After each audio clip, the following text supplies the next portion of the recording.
The 2016 Telstra Australian Businesswoman of the Year is Andrea Mason.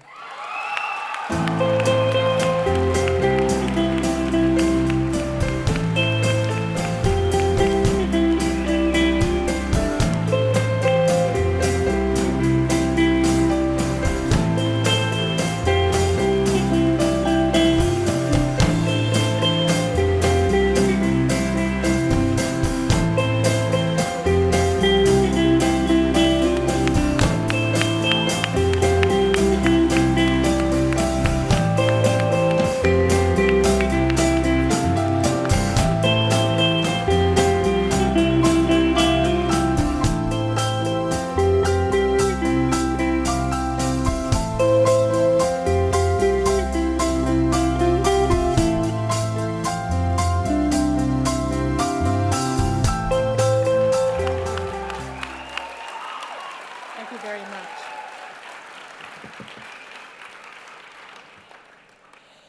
So, I want to tell you a story that happened many years ago in Adelaide. And Marnie, who's here tonight from Netball Australia, I too have netball knees for many years playing netball. And so I rang up my manager, who was the manager of the state netball team at the time. In my 20s, I was somewhat unreliable and I needed to check things. So I rang her up at her workplace, and when I finally got through to her, she heard it was me on the line and she just started laughing. I said to her, "What's funny?" She goes, "Oh, the receptionist. She didn't take your name, but she said, oh, there's some foreigner on the phone." I am not a foreigner. That's for sure.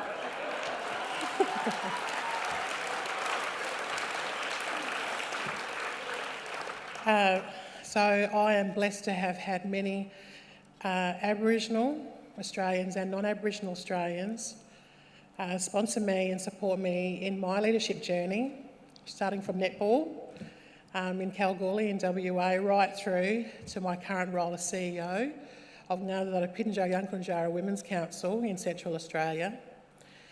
My parents were very passionate about education and they made a lot of sacrifices. Both of them have passed away. But I'd like to acknowledge my older sister, my Gungurl, who's here tonight, Vonda La. So thank you for coming over from Adelaide to support me.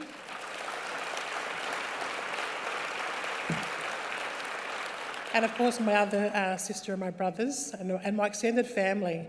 And as you've been hearing, if you're an Aboriginal person, you're related to pretty much everybody. So the 6,000 people in the NPY region are probably celebrating tonight because I'm related to every single one of them.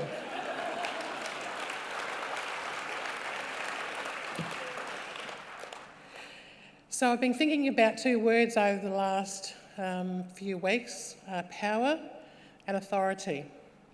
Rosie Batty in 2015, our Australian of the Year, brought to the fore to Australia's consciousness the need to address domestic and family violence. And she shined a light on women who needed more support, but she also started to speak up about those who do commit violence against women and children, and was suggesting ideas and strategies around not only holding people to account, but also trying to reach out to a new generation to really change behaviour, but also to call out that behaviour. And we heard a lot about power and control, and in that regard, power in that way is very destructive. And then recently in a women's magazine, I saw a list of Australia's most powerful women. And I read all their stories and I thought, what an incredible group, 25 Australian women. And what I also recognised that their power came through their position to influence society on an incredible level. Lots of politicians, people from the arts, business sector. And I thought to myself, in the Aboriginal community, we don't talk about power a lot, but we talk about authority. We don't talk about often equal opportunity, but we talk about authority. And so I thought, what if the word was changed from women of power to women of authority?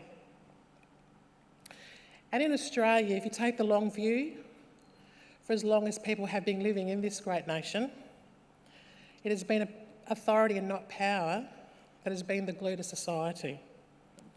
And I've seen authority used to great advantage and to create incredible change, particularly in my time in Central Australia. It has been life transforming and has been life altering for many people.